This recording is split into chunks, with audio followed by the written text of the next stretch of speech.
নামাজ পঢ়ি একো লাভ নহব, ৰোজা ৰাখিও একো লাভ নহব, কোৰাণ পঢ়িও একো লাভ নহব, কলিমা পঢ়িও একো লাভ নহব, যদিহে হজৰত মুহাম্মদৰ আপুনি জন্মদিন পালন নকৰে। হজৰত মুহাম্মদেই হৈছে সৃষ্টিৰ মূল। কলিমা, ৰোজা, নামাজ, কোৰাণ এই সবৰে সৃষ্টিৰ মূল হৈছে হজৰত মুহাম্মদ। হজৰত মুহাম্মদেই হৈছে মূল, আপোনাৰ ইছলামৰ মূল, কোৰাণৰ মূল, নামাজৰ মূল, ৰোজাৰ মূল, সব বস্তুৰ মূল হজৰত মুহাম্মদ। এতিয়া যিসকলে নামাজ পঢ়ে, ৰোজা ৰাখে, হজ জাকাত আদায় কৰে, কোৰাণ পঢ়ে, হজৰত মুহাম্মদৰ জন্মদিনৰ খবৰ নাই, একো লাভ নাই, একো লাভ নাই, এনেই সময়বোৰ নষ্ট কৰা হৈছে।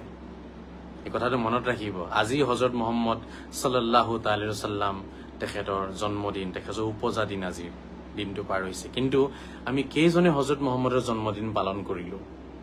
কেইজনে পালন কৰিলো?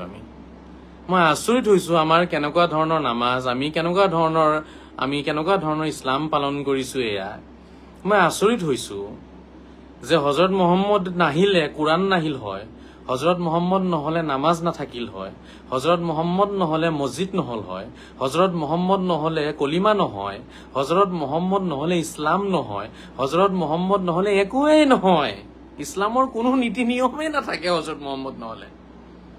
আৰু আজি সেই পয়গাম্বৰ, সেই অৱতাৰ হজৰত মুহাম্মদৰ জন্মদিন, আমি তেওঁৰ জন্মদিন পালন কৰাৰ আমাৰ কোনো ধৰণৰ খবৰ নাই।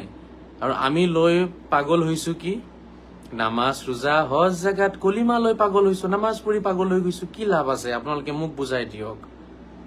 হজৰত মুহাম্মদ যদি জন্ম নললেহেঁতেন, হজৰত মুহাম্মদ সৃষ্টি নহলহেঁতেন, ঠিক আছে, হজৰত মুহাম্মদ হৈছে তেখেতৰ সৃষ্টি, তেখেতৰ জন্ম, ঠিক আছে, তেখেতৰ ৰূপ, তেখেতৰ আকাৰ, ঠিক আছে, এয়াই হৈছে ইছলামৰ মূল মন্ত্ৰ, কোৰাণৰ মূল মন্ত্ৰ, হয় নহয়? হজৰত মুহাম্মদ যে আল্লাহৰ আকাৰ, হয় নহয়?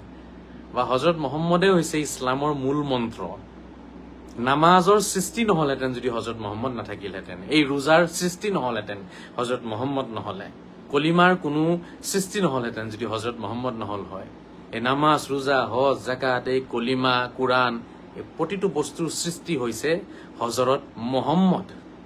হজৰত মুহাম্মদৰ জন্মদিন যদি পালন নকৰে, আপোনালোকে মোক বুজাই দিয়কচোন, আপোনালোকৰ নামাজে কি লাভ দিব? অলপ মোক বুজাই দিয়কচোন। আপোনালোকে সেই নামাজৰ কি মূল্য আছে? সেই ৰোজাৰ কি মূল্য আছে? আজি যে পাপ লাগিছে, আমাৰ যে উচ্ছেদ হৈ আছে অসমত, এইটো কাৰণে হৈ আছে। এই অসমত কিমান মানুহে হজৰত মুহাম্মদৰ জন্মদিন পালন কৰিলে? কিমান মানুহে? উচ্ছেদ কিয় নহব? মই আগতেও কৈছো যে হজৰত মুহাম্মদৰ অভিশাপ লাগিছে, হজৰত মুহাম্মদৰ বদদুৱা লাগিছে, হজৰত মুহাম্মদ বেজাৰ হৈছে, হজৰত মুহাম্মদ অসন্তুষ্ট হৈছে আমাৰ ওপৰত। অকল আমাৰ ওপৰতে নহয়, গোটেই পৃথিৱীৰ মুছলমানৰ ওপৰত হজৰত মুহাম্মদ অসন্তুষ্ট। সেইকাৰণে পৃথিৱীত ক'তো মুছলমান শান্তিত নাই।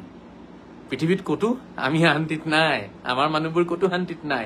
আৰবতো শান্তিত নাই, পাকিস্তানতো নাই, বাংলাদেশতো নাই, ঠিক আছে, ইৰাকত নাই, ইৰাণত নাই, চিৰিয়াত নাই, লিবিয়াত নাই, ইজিপ্তত নাই, ক'তো নাই, ঠিক আছে। আমাৰ মানুহ ভাই ক'তো নাই শান্তিত, কাৰণ হজৰত মুহাম্মদ, আমি হজৰত মুহাম্মদক পাহৰিছো। আমি কোৰাণ লৈ ব্যস্ত হৈছো, আমি নামাজ লৈ ব্যস্ত হৈছো, আমি ৰোজা লৈ ব্যস্ত হৈছো, আমি মছজিদ লৈ ব্যস্ত হৈছো। কিন্তু এই মছজিদ কোনে আনি দিলে আপোনাক? এই মছজিদ আনি দিছে হজৰত মুহাম্মদে। এই নামাজ কোনে আনি দিছে আপোনাক? এই নামাজ আনি দিছে হজৰত মুহাম্মদে। এই ৰোজা, এই কলিমা কোনে আনি দিছে আপোনাক? হজৰত মুহাম্মদে। হজৰত মুহাম্মদ নহলে একোৱেই নহয় আপোনাৰ। আৰু সেইজনক আমি স্মৰণ কৰা নাই, তেওঁৰ নামত আজি আমি চাকি বন্তি জ্বলোৱা নাই, তেওঁক সন্মান জনোৱা নাই, তেওঁক সেৱা জনোৱা নাই, তেওঁক স্মৰণ কৰা নাই, আৰু আমি পাগল হৈ গৈছো নামাজ লৈ, ৰোজা লৈ। একো লাভ নাই। গোটেই জীৱন নামাজ পঢ়ক, আল্লাহ কবুল নকৰে। গোটেই জীৱন ৰোজা ৰাখক, আল্লাহ কবুল নকৰে। গোটেই জীৱন হজ কৰক, আল্লাহ কবুল নকৰে, যদিহে আপুনি হজৰত মুহাম্মদক সালাম নপঢ়ে, হজৰত মুহাম্মদৰ জন্মদিন পালন নকৰে, হজৰত মুহাম্মদক সন্মান নজনায়, হজৰত মুহাম্মদক সেৱা নজনায়, হজৰত মুহাম্মদৰ আশীৰ্বাদ নলয়। হজৰত মুহাম্মদৰ আশীৰ্বাদ আগতে লওক, তাৰ পিছত নামাজ পঢ়ক। হজৰত মুহাম্মদৰ আশীৰ্বাদ লওক, তাৰ পিছত ৰোজা ৰাখক। হজৰত মুহাম্মদৰ আশীৰ্বাদ লওক, তাৰ পিছত কোৰাণ পঢ়ক। প্ৰতিটো বস্তুৰ আগত হজৰত মহম্মদ সোমাই আছে হজৰত মহম্মদেই সেই আমাৰ কানেকশ্যন হয় যেটো কানেকশ্যনৰ জৰিয়তে আমি আল্লাহৰ সন্ধান পাম ভগৱানৰ সন্ধান পাম নহলে আমি নাপাওঁ এতিকে আজিৰ তাৰিখত আমাৰ অসমত যে উচ্ছেদ চলি আছে কাৰণটো কি বুজিলে নে বাকি চৰকাৰী মাটিত বহিছে অমুক তমুক এইবোৰ হৈছে একোটা প্ৰক্ৰিয়া এজন মানুহৰ মৃত্যু হ'বলৈ হলে তেওঁৰ হয়তো হাৰ্ট এটেক হ'ব নহলে তেওঁৰ আপোনাৰ কিবা ষ্টক মাৰিব প্ৰেছাৰ ষ্টক হ'ব নহলে তেওঁ কোনবা গাড়ীৰ চকাৰ তলত পৰিব নহলে বহু দিনৰ পৰা বিছনাত পৰি থাকিব কিবা নহয় কিবা এটাটো প্ৰক্ৰিয়া হ'ব কিবা নহয় কিবা এটা ৰাস্তা লাগিব আপুনি সেই ৰাস্তাৰে মৃত্যুৰ মুখলৈ আপুনি যাব লাগিব ঠিক তেনেকে যেতিয়া শাস্তি প্ৰদান কৰে আল্লাহে শাস্তি প্ৰদান কৰে যেতিয়া ভগৱানে তেতিয়া কিবা নহয় কিবা এটা ৰাস্তাৰে আপোনাৰ শাস্তিটো প্ৰদান কৰে এতিয়া শাস্তি প্ৰদান কৰা ৰাস্তা হৈছে উচ্ছেদ অসমত আমাক যে শাস্তি দান কৰিছে আল্লাহে উচ্ছেদৰ ৰাস্তাৰে অসমত আমাক শাস্তি দান কৰিছে আল্লাহে আপোনাৰ এনআৰচিৰ আপোনাৰ ৰাস্তাৰে আমাৰ ডকুমেন্ট ভেৰিফিকেশন হৈ আছে ঠিক আছে আমাৰ এতিয়া জন্মৰ আপোনাৰ সাৰ্টিফিকেট লাগিব আধাৰ কাৰ্ড পেন কাৰ্ড কত ওলাইছে নহয় এইবোৰ হৈছে আল্লাহ আৰু ভগৱানৰ একোটা শাস্তি দিয়াৰ প্ৰক্ৰিয়া বুজক আসল বেমাৰ আমাৰ কত লাগিছে আমি হযৰত মুহাম্মদক আমি কেনেকুৱা মুছলমান হলো আমি আচৰিত হৈছো মই আচৰিত আমি নামাজ লৈ পাগল ৰোজা লৈ পাগল হজ লৈ পাগল যাকাত লৈ পাগল হযৰত মুহাম্মদৰ খবৰ নাই এই মুল্লা বিলাকে হযৰত মুহাম্মদৰ জন্মদিন পালন কৰিছে এওঁলোকে পালন কৰে কাৰ জানে নে গৌৰৱ গগৈ ৰাহুল গান্ধীৰ জন্মদিন পালন কৰিব গৌৰৱ গগৈৰ জন্মদিন পালন কৰিব কিন্তু হযৰত মুহাম্মদৰ জন্মৰ আপোনাৰ কোনো খবৰ নাই জন্মদিন পালন নকৰে এটা হেৱা নজনায় এটা আগৰবাতি মমবাতি নজলায় কিমান কঠোৰ হ'ব লাগিব মানুহখিনি কিমান নিষ্ঠুৰ হ'ব লাগিব কিমান কট্টৰবাদী হ'ব লাগিব কিমান মৌলবাদী হ'ব লাগিব কিমান আপোনাৰ উগ্ৰবাদী চিন্তাধাৰা হ'ব লাগিব হযৰত মুহাম্মদৰ নামত এটা চাকি বা এগুছি চাকি বা এটা কেন্ডেল আপোনালোকে জ্বলাব নোৱাৰিলে আজি হযৰত মুহাম্মদৰ নামত অসমৰ মুছলমানে গোটেই অসম উজ্জ্বল কৰি দিব লাগিছিল চাকি বন্তিৰে এই আপোনাৰ ৰাস্তা ঘাট পাহাৰ পৰ্বত উজ্জ্বল কৰি দিব লাগিছিল হযৰত মুহাম্মদৰ যিসকল সঁচাকে অনুসৰণকাৰী আছিল 1 কোটি মানুহে যদি সবে এটাকে যদি চাকি বন্তি জ্বলালেও 1 কোটি চাকি বন্তি জ্বলিলেহেঁতেন অসমৰ ৰাজপথত অসমৰ আপোনাৰ গাঁৱে ভুৱে এটা যদি আপোনাৰ কেন্ডেল জ্বলালেও 1 কোটি কেন্ডেল জ্বলিলেহেঁতেন আজি হযৰত মুহাম্মদৰ নামত এই উচ্ছেদ কৰবাত নহয় কৰবাত তেতিয়া আল্লাহে বন্ধ কৰিলেহেঁতেন কৰবাত নহয় কৰবাত হযৰত মুহাম্মদৰ আশীৰ্বাদ পালেহেঁতেন তেতিয়া উচ্ছেদ বন্ধ হলহেঁতেন আজি এটা কেন্ডেল জ্বলালেও 1 কোটি কেন্ডেল জ্বলিব লাগিছিল কিন্তু হযৰত মুহাম্মদৰ নামত এটা কেন্ডেল জ্বলাবলৈ কাৰণো আমাৰ কি নাই আমাৰ হেখিনি ধৈৰ্য সহ্য নাই আমাৰ হেবোৰ কোনো ধান্দাই নাই আমাৰ আমি নামাজ লৈ পাগল আমি রোজা লৈ পাগল হজ লৈ পাগল যাকাত লৈ পাগল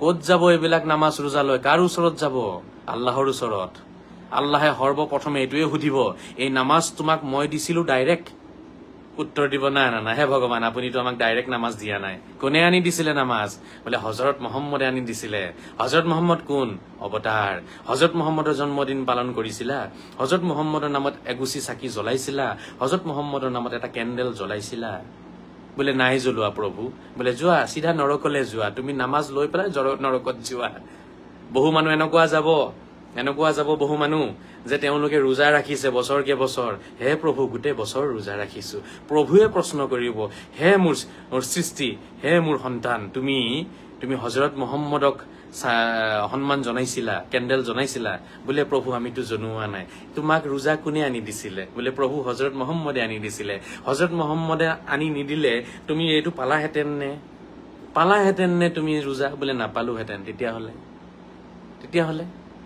আজি হযৰত মুহাম্মদৰ জন্মদিন আছিলে কিমান দুখৰ বিষয় আজি আমাৰ টিচাৰ্স ডে আছিলে শিক্ষক দিৱসও আছিলে আৰু হযৰত মুহাম্মদ হৈছে গোটেই পৃথিৱীৰ শিক্ষক হযৰত মুহাম্মদ সাধাৰণ শিক্ষক নহয় হযৰত মুহাম্মদ গোটেই মানৱ জাতিৰ কাৰণে শিক্ষক হিচাপে আহিছিলে ইন্নী আনা বুইস্তু মুআল্লিমা তেখেতে নিজেই কৈছে মই এজন শিক্ষক হওঁ আৰু আপোনালোক সকলোৱে মোৰ ছাত্ৰ হয় মই আপোনালোকক ঈশ্বৰ ভগৱানৰ সন্ধান দিবলৈ কাৰণে আহিছো মই ঈশ্বৰৰ ফালৰ পৰা ঐশ্বৰিক শিক্ষক হওঁ আজি শিক্ষক দিৱস লগতে হযৰত মুহাম্মদৰ জন্মদিন হযৰত মুহাম্মদ শিক্ষকৰো শিক্ষক মহান শিক্ষক মৰ্যাদা পুৰুষোত্তম তেখেতৰ জন্মদিন আছিলে মই সনাতনী বন্ধুসকলক একো নকওঁ কাৰণ তেওঁলোকে হজৰত মহম্মদক বুজি নাপায় কিন্তু আমি যিসকলে নামাজ পঢ়ো আমি যিসকলে ৰোজা ৰাখো যিসকলে মছজিদত পাগল হৈ যাওঁ যিসকলে আপোনাৰ টুপি পিন্ধো দাড়ি এই চুলি দাড়ি টুপি পাঞ্জাবী এইবোৰ কোনে দিলে হজৰত মহম্মদে দিছে হজৰত মহম্মদ নহলে আপোনাৰ টুপিও নাথাকিল হয় হজৰত মহম্মদ নহলে দাড়িও নাথাকিল হয় চাগে হজৰত মহম্মদ নহলে পাঞ্জাবীও নাথাকিল হয় চাগে হজৰত মহম্মদ নহলে পৰিচয়ে নাথাকিল হয় চাগে আজি যিবোৰ নাম আছে প্ৰতিটো নামৰ আৰত যিবোৰ উপাধি দিয়ে সেই উপাধিবোৰ হজৰত মহম্মদে আনি দিয়া নামবোৰ হজৰত মহম্মদে আনি দিয়া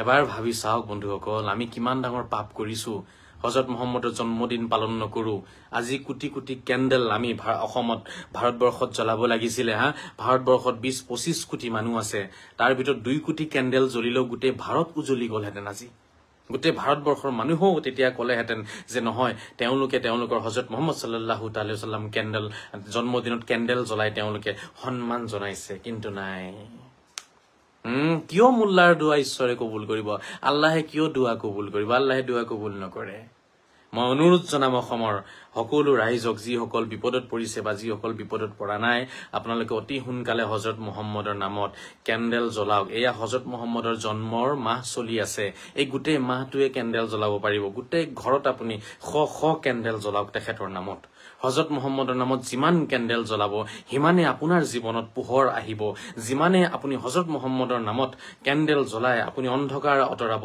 সিমানে আপোনাৰ জীৱনৰ অন্ধকাৰ আঁতৰ হৈ পেলাই পোহৰ আহিব হজৰত মহম্মদ হয় পোহৰ সত্যৰ পোহৰ আধ্যাত্মিক পোহৰ ভগৱানৰ পোহৰ আপোনাৰ চকুৰ দৃষ্টি হজৰত মহম্মদ হয় আৰু সেই হজৰত মহম্মদক পাহৰি পেলাই আপুনি নামাজ লৈ পেলাই পাগল হৈছে ৰোজা লৈ পাগল হৈছে টুপি লৈ পাগল হৈছে দাড়ি লৈ পাগল হৈছে এবাৰ আপুনি ভাবি চাওকচোন এইটো জানো কিবা সুস্থ মগজুৰ মানুহৰ কাম হয় এই কথাখিনি কোনো মুল্লাই আপোনালোকক নুবুজায় আপোনালোকক বুজাব উলুটা পুলুটা কথা বুজাই ফুৰিব কিয় পালন কৰিব লাগে হজৰত মহম্মদৰ জন্মদিন তেওঁ আমাক কৈছে নেকি পালন কৰিবলৈ আৰে বাবা কোনোবা এজন মানুহে নিজৰ কথা নিজে কব নেকি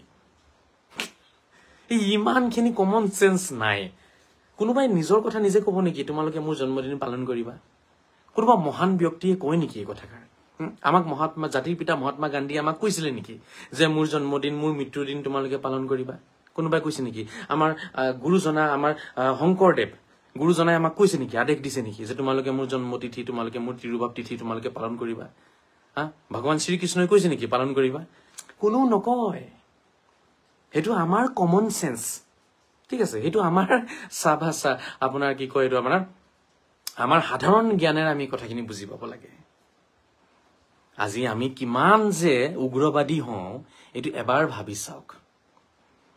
ভাবি চাওক আপোনালোকে আমি কিমান উগ্ৰবাদী আমি কিমান মৌলবাদী আমাৰ চিন্তাধাৰা কিমান মানে নৰকীয় চিন্তাধাৰা কিমান 420 চিন্তাধাৰা আমাৰ যে যিজন মহাপুৰুষে যিজন অৱতাৰে আমাক এই টুপি দিলে দাড়ি দিলে পাঞ্জাবী দিলে কুৰাণ দিলে নামাজ দিলে ৰোজা দিলে হজ দিলে জাকাত দিলে সব দিলে পৰিচয় দিলে উপাধি দিলে নাম দিলে সব দিলে সেইজন মহান ব্যক্তিৰ জন্মদিনত এটা কেন্ডেল জ্বলাবলৈ কাৰণে আমি সুধো তেখেতে আমাক কৈছে নেকি জ্বলাবলৈ তেখেতে ক'ৰবাত আমাক জ্বলাই দেখাইছে নেকি নিজৰ জন্মদিনত তেখেতে কেলে কেন্ডেল জ্বলাব আকৌ সদায় গুৰুজনাৰ শিষ্যসকলে গুৰুজনাৰ নামত কি কৰে কেন্ডেল জ্বলায় গুৰুজনাই তেওঁলোকক নকয় জ্বলাবলৈ কাৰণে এয়া হৈছে মহান ব্যক্তিসকলৰ নীতি নিয়ম আৰু যিজনে নিজেই ক'ব ঐ মোৰ নামত কেন্ডেল জ্বলাবি দে তই মই মৰি গ'লে কেন্ডেল জ্বলাবি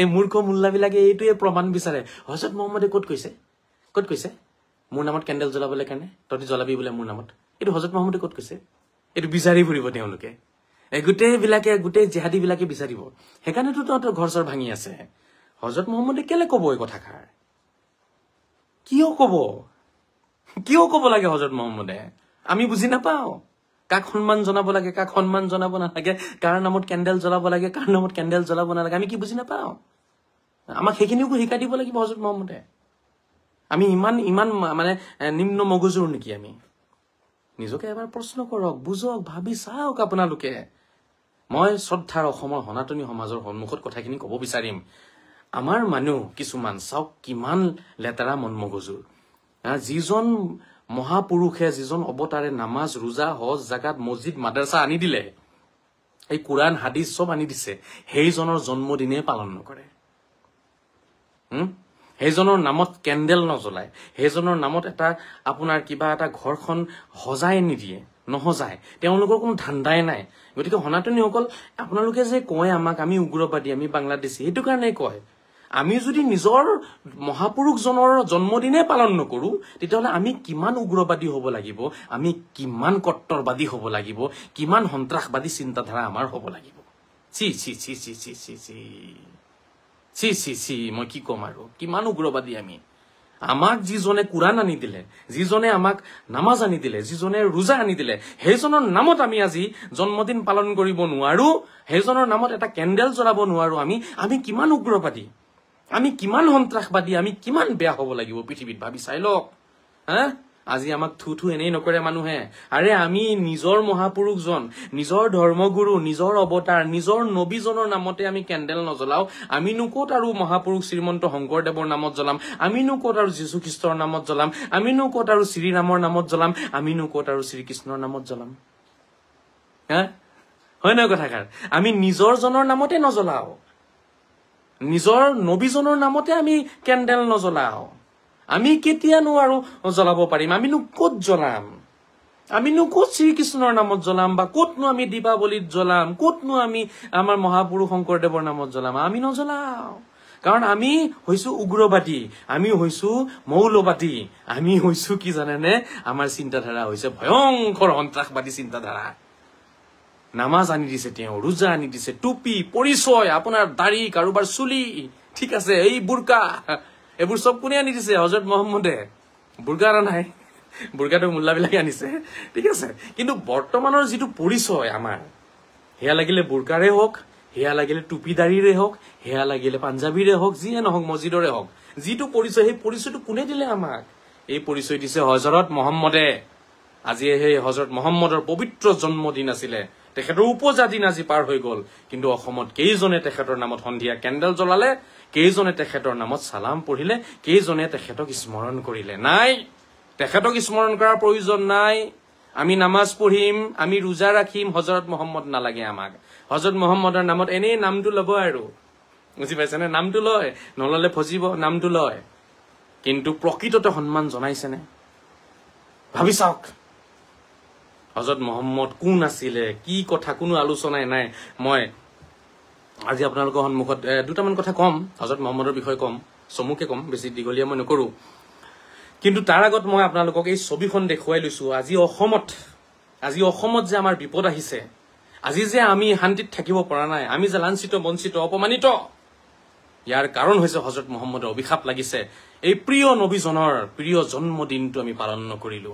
আমি যদি আজি ৰাজপথত ওলাই কেণ্ডেল লৈ পেলাই যদি আমি হযৰত মুহাম্মদক সন্মান জনালোহেঁতেন গাঁৱে ভূঁৱে যদি আমি আজি কি কৰিলোহেঁতেন সন্মান জনালোহেঁতেন এটা শান্তিৰ পৰিৱেশত শৃংখলাবদ্ধভাৱে ঠিক আছে অশান্তিৰ সৃষ্টি নকৰি আমি যদি গাঁৱে ভূঁৱে আজি কেণ্ডেল জ্বলালোহেঁতেন হযৰত মুহাম্মদক সন্মান প্ৰদৰ্শন কৰিলোহেঁতেন সেৱা জনালোহেঁতেন তেতিয়াহ'লে এই অসমত আমাৰ ওপৰত যিবোৰ বিপদ আহি আছিলে NRCৰ বিপদ বুলডোজাৰৰ বিপদ আপোনাৰ উচ্ছেদৰ বিপদ কিছু বিপদ আমাৰ কমিলেহেঁতেন কিন্তু আমি নজনালো আজি দিনটো পাৰ হৈ গল এতিয়া অনাগত বছৰত চাব কিমান প্ৰব্লেম আহে গল পাৰ হৈ গল দিন এতিয়া পাৰ হৈ গল দিন হযৰত মুহাম্মদৰ জন্মদিন পালন নকৰিলে ন ৰাতি 11টা বাজিলে ঠিক আছে এতিয়া পাৰ হল সময় আৰু এটা বস্তুৰ সময় থাকে প্ৰতিটো বস্তুৰ সময় থাকে ইন্টাৰভিউ এটা সময় থাকে ইন্টাৰভিউ যদি আপুনি দিব বিচাৰিছে সেই সময়মতে আপুনি যাওক টাইম পাৰ হৈ গল আপোনাৰ ইন্টাৰভিউ নলয় আৰু এটা পৰীক্ষাৰ এটা সময় থাকে ঠিক আছে ৰাতিপুৱা 9টা বজাৰ পৰা বোলে 11টা 12টা বজালৈকে পৰীক্ষা হ'ব আপুনি 12টা বজাৰ পিছত গলে আপোনাৰ পৰীক্ষা নলয় আৰু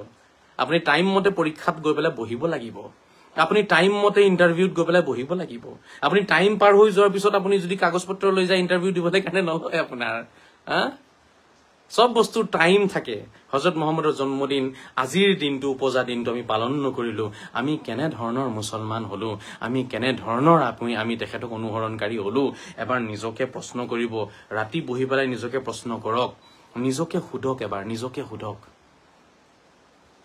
নিজকে সুধক আমি কেনে ধৰণৰ হযৰত মুহাম্মদৰ পাগল হযৰত মুহাম্মদে সেইজন মহান ব্যক্তি যিজনে আমাক নামাজ ৰোজা হজ জাকাত কলিমা সব আনি দিলে আমাক কোৰআন আনি দিলে, আমাৰ পৰিচয় আমাক দিলে,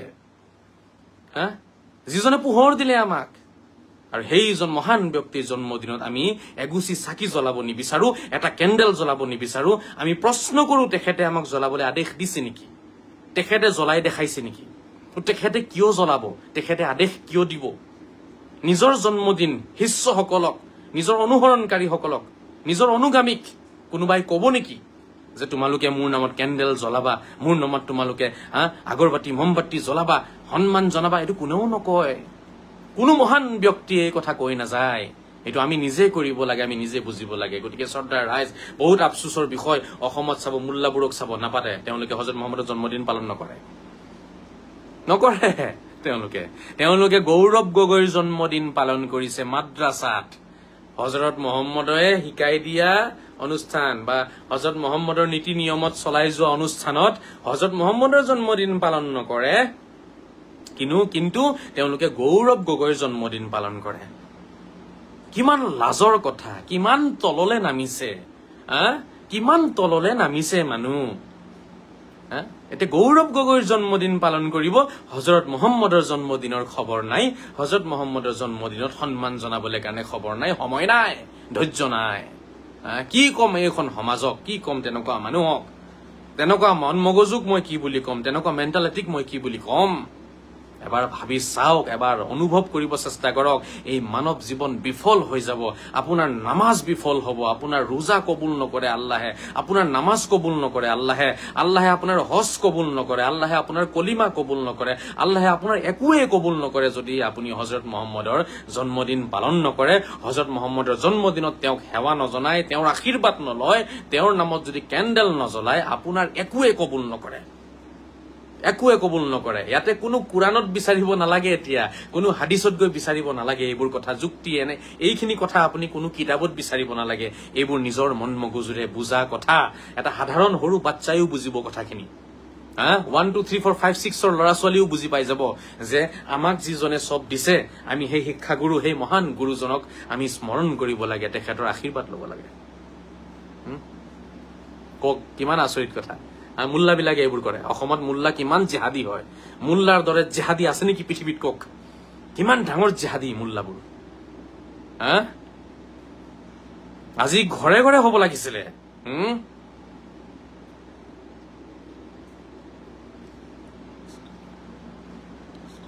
মহম্মদস্থমী, সেইটোৱে মহম্মদস্থমী বুলি কওক বা আৰু যিয়ে শব্দ লগাওক, মোটামুটি আজি ঘৰে ঘৰে পালন হব লাগিছিলে, ঘৰে ঘৰে কেণ্ডেল জ্বলাব লাগিছিলে। সাধন ঘোষ, আপোনালোকে বুজে, আপোনালোকে মহান ভগৱান শ্ৰীৰাম, ভগৱান শ্ৰীকৃষ্ণৰ জন্মদিন পালন কৰি আছে, আপোনালোকে গুৰুজনাৰ পালন কৰি আছে, আপোনালোকে সেইবোৰ পালন কৰে কাৰণ আপোনালোকৰ মন বহুত ভাল, নৰম। আমাৰ মন হৈছে পাথৰ, আমাৰ মন শিলগুটি আছে নহয়, পাহাৰীয়া শিলগুটি, আমাৰ বল্ডাৰবোৰ যে আছে, বল্ডাৰ, সেইবিলাকতকৈ কঠিন আমাৰ মন। আমি হজৰত মহম্মদৰ জন্মদিন পালন নকৰো, জন্মদিনক কেন্দ্ৰ কৰি পেলাই আপুনি পাগল মানুহৰ দৰে প্ৰশ্ন কৰিব, হজৰত মহম্মদে পালন কৰিছিলে নে নিজৰ জন্মদিন? নিজৰ জন্মদিন নিজে পালন কৰিব নেকি গুৰুজনাই? গুৰুজনাৰ জন্মদিন আমি পালন কৰিম নে গুৰুজনাই নিজে পালন কৰিব? কি কথা, কি ডাইলগ, কি যুক্তি তেওঁলোকৰ যুক্তি শুনিলে মোক নহয় কবৰস্থানৰ পৰা মৰা মানুহ উঠি যাব। এনেকুৱা যুক্তি তেওঁলোকে দিব নহয়। পৃথিৱীত ইমান জ্ঞানী মানুহ কতো নাই, ইমান জ্ঞানী কতো নাই। হজৰত মহম্মদে পালন কৰিব কৈছে নেকি? হজৰত মহম্মদে ক'ৰবাত পালন কৰি দেখাইছে নেকি? গুৰুজনাই নিজৰ জন্মদিন নিজে পালন কৰিবলৈ কাৰণে মানুহক আহ্বান জনাব নেকি? মোৰ সেইদিনাখন জন্মদিন আছিলে, এতিয়া মই কি আহ্বান জনাম নি চবকে? আপোনালোকে মোৰ জন্মদিন পালন কৰক দেই, চবে পালন কৰক, মই কম নেকি? মোক যিসকলে ভাল পায় তেওঁলোকে মোৰ জন্মদিনত মোক উইশ কৰিব, মোক মৰম দিব, মোক দুৱা দিব, হয় নহয়? মোক তেওঁলোকে স্মৰণ কৰিব। যিসকলে ভাল পায়, যিসকলে ভাল নাপায় তেওঁলোকে মোক স্মৰণ নকৰে। সেইকাৰণে কি মই ভিডিঅ' বনাই ক'ব লাগিব নেকি অসমৰ ৰাইজ মোৰ জন্মদিন আছে নহয়, আপোনালোকে মোৰ জন্মদিনত মোক উইশ কৰিব দেই, আপোনালোকে মোক দুৱা দিব দেই, আপোনালোকে মোক সেইদিনাখন পাহৰি নাযাব দেই, মোক কিবা গিফ্ট দিব দেই। সেইটো কোনোবা অভদ্ৰ, কোনোবা অসভ্য নীলাজ মানুহে এনেকুৱা কথা কব, বুজি পাইছেনে? যাৰ লাজ নাই তেনেকুৱা মানুহে ৰাইজক আহ্বান জনাব নিজৰ জন্মদিনত, কোনেও নজনায়। কিন্তু জন্মদিনত আপুনি যদি সঁচাকে তেওঁক ভাল পায়, সঁচাকে যদি তেওঁৰ অনুসৰণকাৰী, সঁচাকে যদি আপুনি তেওঁৰ অনুগামী হয়, ঠিক আছে, সঁচাকে যদি তেওঁৰ উম্মত হয়, তেতিয়াহ'লে আপুনি নিশ্চয় পালন কৰিব। আপোনাক ক'ব নালাগে। আপোনাৰ সেইদিনাখন মনটো ভাল নালাগিব। আপুনি ঘৰ সজাব, ঘৰত ৰং লগাব, আপোনাৰ গোটেই টুনি লাইট লগাব, গোটেই ঘৰ টুনি লাইট লগাই, ৰাস্তা ঘাট টুনি লাইট লগাই ভৰাই দিব আপুনি। আপোনাৰ যিমান শক্তি আছে আপুনি সেইদিনাখন কৰিব। বুজি পাইছে? হজৰত মহম্মদৰ জন্মদিনত স্বয়ং আল্লাহে গোটেই আৰবখন সজাইছিলে, গোটেই পৃথিৱী সজাই দিছিলে। কিতাপ আপোনালোকেতো নাই পঢ়া বহুতে, মই নাম কৈছো, আল খাছাইছুল কুবৰা লি সুয়ুতি। আল খাছাইছুল কুবৰা এখন কিতাপ আছে মোৰ লাইব্ৰেৰীত, মোৰ ইয়াত নাই, ইয়াতে আছে চাগে, বিচাৰিলে পোৱা যাব, এইখিনিতে আছে কৰবাত। আল খাছাইছুল কুবৰা। হজৰত মহম্মদ যেতিয়া জন্ম লোৱাৰ সময় আহিছিল, মই সকলোকে অলপ কথা ক'ব বিচাৰিম হজৰত মহম্মদৰ বিষয়ে। আমাৰ সনাতনী সকলো আছে, আমাৰ বন্ধুসকলো আছে, নিজ ধৰ্মাৱলম্বী লোকসকলো আছে। হজৰত মহম্মদ যেতিয়া জন্ম হ'ব লৈছিলে নহয়, হজৰত মহম্মদৰ জন্মদিন উদযাপন কৰিছিলে স্বয়ং আল্লাহে, স্বয়ং ভগৱানে। স্বয়ং ভগৱানে হজৰত মহম্মদৰ জন্মদিন উদযাপন কৰিছিলে, পালন কৰিছিলে। কিদৰে পালন কৰিছে, কিদৰে, সেইটো মই বুজাই দিওঁ, চাওক। আপোনাৰ যিমান শক্তি আছে আপুনি আপোনাৰ শক্তি অনুযায়ী কাম কৰিব, ৰাইট? আপুনি যদি 1 কোটি টকাৰ মালিক হয়, আপুনি 1 কোটি টকাৰ ভিতৰত 50 লাখ টকা খৰচ কৰি আপুনি যিমান সজাব পাৰে নহয়, আপুনি ভাল টেণ্ট আনিব, ভাল ভাল লাইট লগাব, মোটামুটি আপোনাৰ শক্তি অনুযায়ীতো আপুনি সজাব নহয়। তো ঈশ্বৰ আল্লাহ ভগৱানে নিজৰ শক্তি অনুযায়ী সজাইছিলে। হজৰত মহম্মদৰ জন্মত ঈশ্বৰ আল্লাহ ভগৱানে নিজৰ শক্তি অনুযায়ী সজাইছিলে পৃথিৱীখন। এতিয়া আপুনি ভাবি চাই লওক ঈশ্বৰ আল্লাহ ভগৱানৰ শক্তি কিমান আছে। ইয়াৰ কিবা সীমা আছে? কোনোবাই আইডিয়া লগাব পাৰিব? নোৱাৰে। ৱাৰাফা'না লাকা যিকৰাক, কুৰাণত আছে, ৱাৰাফা'না লাকা যিকৰাক। হে মহম্মদ, তোমাৰ চৰ্চা মই কি কৰিছো? উচ্চ কৰি দিছো, গোটেই পৃথিৱীত তোমাৰ চৰ্চা হ'ব। ৱাৰাফা'না লাকা যিকৰাক। হজৰত মহম্মদৰ জন্মদিন স্বয়ং আল্লাহে পালন কৰিছে। আৰু আল্লাহৰ শক্তি কিমান কোনোবাই জানে? নাজানে। আল্লাহে কি কৰিছিলে জানে?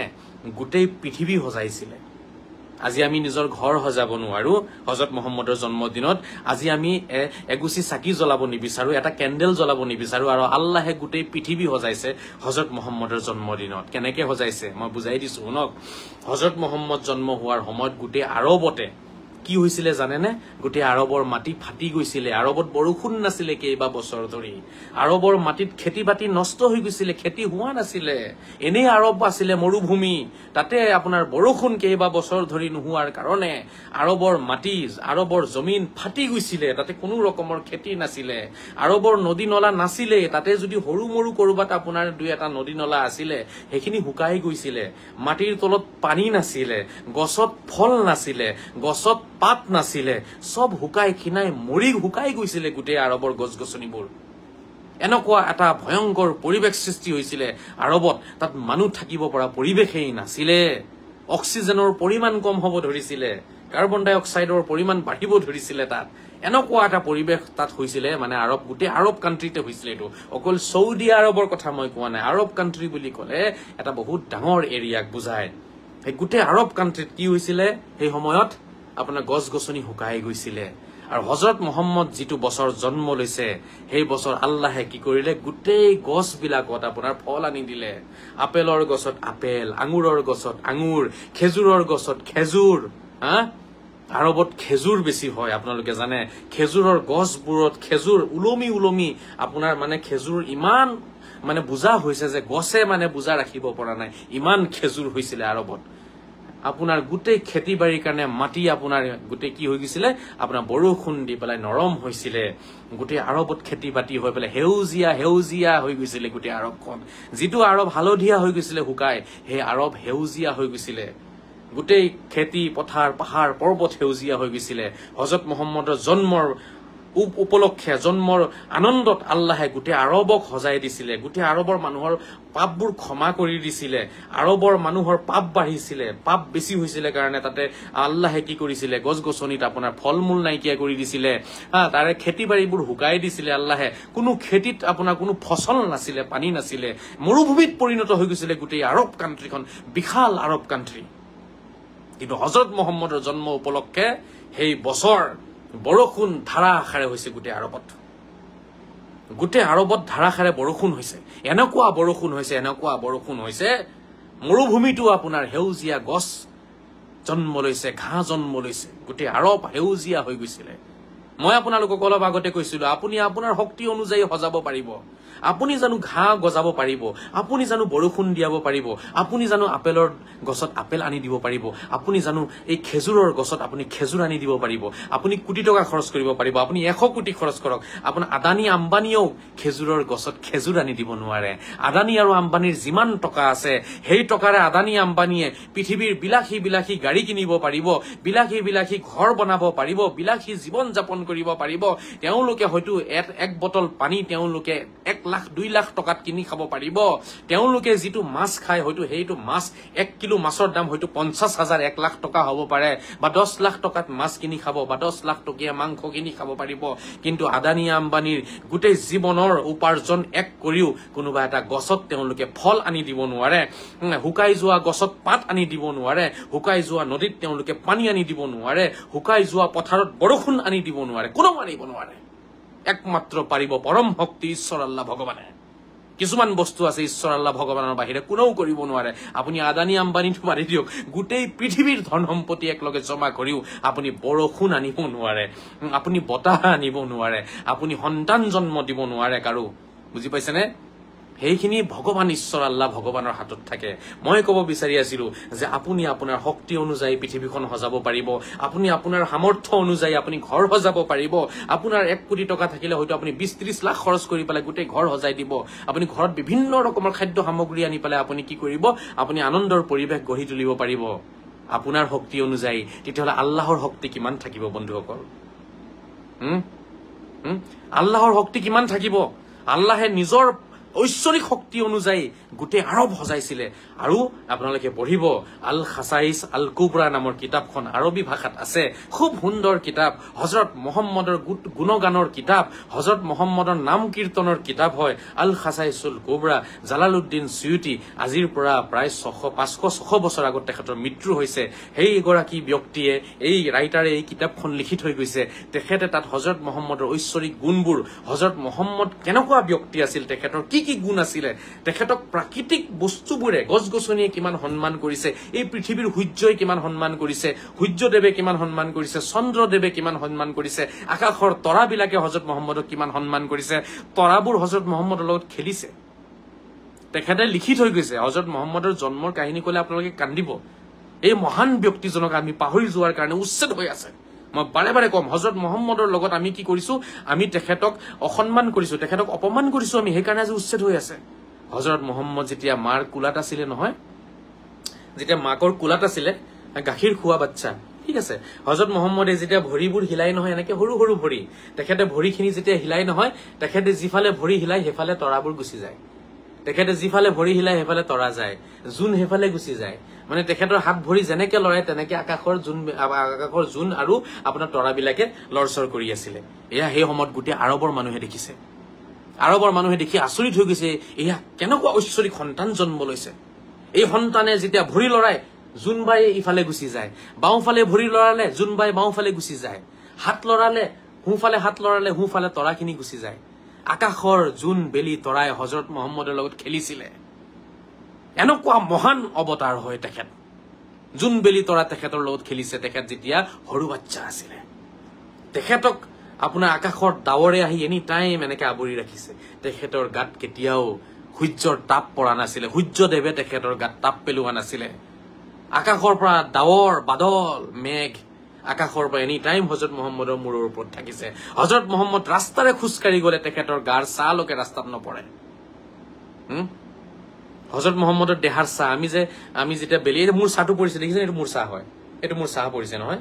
প্ৰতিটো মানুহৰ বা প্ৰতিটো বস্তুৰে ছাঁ থাকে, কিন্তু হজৰত মহম্মদে এনেকুৱা এজন ব্যক্তি যিজনে ৰাস্তাৰে খোজকাঢ়ি গলে তেখেতৰ ছাঁ নাছিলে।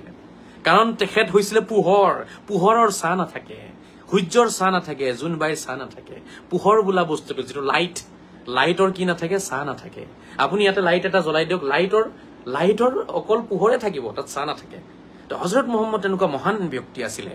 হজৰত মহম্মদৰ জন্ম হোৱা নাই, জন্ম হবহে। তেখেত মাৰ গৰ্ভত আছে, তেখেত মাৰ গৰ্ভ, তেখেতৰ জননী, জগত জননী আমিনা, আমি কওঁ জগত জননী আমিনাৰ গৰ্ভত যেতিয়া হজৰত মুহাম্মদ আছিলে সেই সময়ত আল্লাহে গোটেই পৃথিৱীখন সজাই দিছে, গোটেই আৰব কাণ্ট্ৰি সজাই দিছে।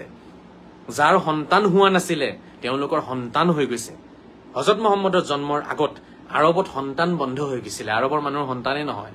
ইমান চেষ্টা কৰে সন্তানৰ কাৰণে, সন্তান নহয়, সন্তান টোটেল বন্ধ কৰি দিছিলে। এইটো আল্লাহে শাস্তি দিছিলে তেওঁলোকক, তেওঁলোকৰ দুৰ্নীতি, তেওঁলোকৰ কূটনীতি, তেওঁলোকৰ ব্যভিচাৰৰ কাৰণে আল্লাহ ঈশ্বৰ ভগৱানে আৰবৰ মানুহক শাস্তি দিছিলে। আৰু তেওঁলোকে চৰম পৰ্যায়ৰ দুৰ্নীতিত তেওঁলোকে লিপ্ত হৈ আছিলে। আৰবৰ মানুহ ইমান চৰম পৰ্যায় তেওঁলোকৰ পাইছিলে, তেওঁলোকৰ আপোনাৰ কূটনীতি দুৰ্নীতি চৰম পৰ্যায় পাইছিলে যে তেওঁলোকৰ ঘৰত যেতিয়া সন্তান জন্ম লয়, সেই সন্তান জন্ম লোৱাৰ পিছত যদি সেই সন্তানটো যদি ছোৱালী সন্তান হয় তেতিয়াহ'লে তেওঁলোকে লগে লগে জিন্দা জীয়াই সেই ছোৱালী সন্তানটোক পুতি পেলাইছিলে, মাটিত পুতি পেলাইছে। ভাবি চাওক কিমান ডাঙৰ তেওঁলোকৰ মানে আপোনাৰ দুৰ্নীতি আছিলে, কিমান ডাঙৰ কূটনীতি, কিমান ব্যভিচাৰত ডুবি আছিলে আৰব। সন্তানক তেওঁলোকে আগতে চাই ল'ৰা সন্তান নে ছোৱালী সন্তান, যদি দেখে ছোৱালী সন্তান লগে লগে গাঁত খান্দি পেলাই পুতি দিয়ে, আৰু নহলে ছোৱালী সন্তান হলে অলপ ডাঙৰ হবলৈ দিয়ে, ডাঙৰ হোৱাৰ লগে লগে পুতি পেলায়। তেনেকুৱা অগণন কাহিনী আৰবত। আৰু সেই সময়ত বহু মহিলাই হিয়া উজাৰি কান্দি পেলাই আল্লাহক দুৱা কৰিছিলে যে হে আল্লাহ, হে ঈশ্বৰ, হে ভগৱান, তুমি এতিয়া নিজে স্বয়ং আহিব লাগিব আমাক বচাবলৈ কাৰণে। হজৰত মুহাম্মদ আৰবত কিয় জন্ম লৈছে, হজৰত মুহাম্মদ আমেৰিকাত কিয় জন্ম নললে, হজৰত মুহাম্মদ আজি ভাৰতবৰ্ষত কিয় জন্ম লোৱা নাই, হজৰত মুহাম্মদ সেই আৰব কাণ্ট্ৰিত কিয় জন্ম ললে, ইয়াৰ ৰহস্য আপোনালোকে যদি বিচাৰিব যায় তেতিয়াহ'লে ইয়াৰ ৰহস্যই হৈছে এইটো যে আৰব কাণ্ট্ৰিৰ সেইটো সময়ত যিবোৰ সমস্যা আমি দেখিছো সেই সমস্যাবোৰ চৰম পৰ্যায় পাইছিলে। আৰব কাণ্ট্ৰিত অত্যাচাৰ, নিৰ্যাতন, নাৰী নিৰ্যাতন একদম চৰম পৰ্যায় পাইছিলেগৈ। নাৰীক এনেকুৱা নিৰ্যাতন কৰিছিলে, নাৰীক 40 জনী 50 জনী 100 জনীকে বিয়া পাতি গৰু ছাগলীৰ দৰে নাৰীবিলাকক তেওঁলোকে ৰাখিছিলে। সেই সময়ত নাৰীয়ে মাকে হিয়া উজাৰি কান্দিছিলে যে আমাক বচাওক, আমাক এতিয়া কোনেও বচাব নোৱাৰে, আমাক বচাবলৈ হলে স্বয়ং আল্লাহ ভগৱান আহিব লাগিব।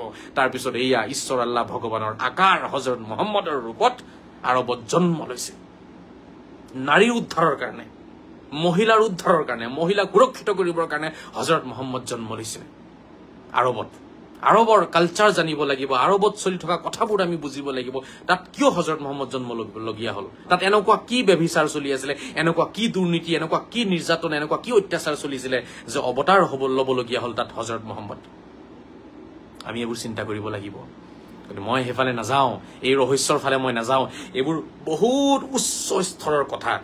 মই মাত্ৰ এইটো কব বিচাৰি আছো যে আল্লাহে গোটেই পৃথিৱী সজাইছিলে হজৰত মুহাম্মদৰ জন্মৰ সময়ত, জন্মৰ আগে সেই হজৰত মুহাম্মদ সাল্লাল্লাহু আলাইহি ওয়াসাল্লাম তেখেত যেতিয়া জন্ম লয়, আৰুতো বহুত কাহিনী আছে, মই চমুকে কৈ পেলাই শেষ কৰিম আৰু মই সেইফালে নাযাওঁ। এইবোৰনো কাক বুজাম, কোনে বুজিব এইবোৰ, কোনে বুজিব হজৰত মুহাম্মদৰ কথা? বুজাৰ প্ৰয়োজন নাই মানুহক নামাজ পঢ়িব লাগে, ৰোজা ৰাখিব লাগে, হজ কৰিব লাগে, জাকাত দিব লাগে, বাছ হৈ গল। হজৰত মুহাম্মদ নালাগে।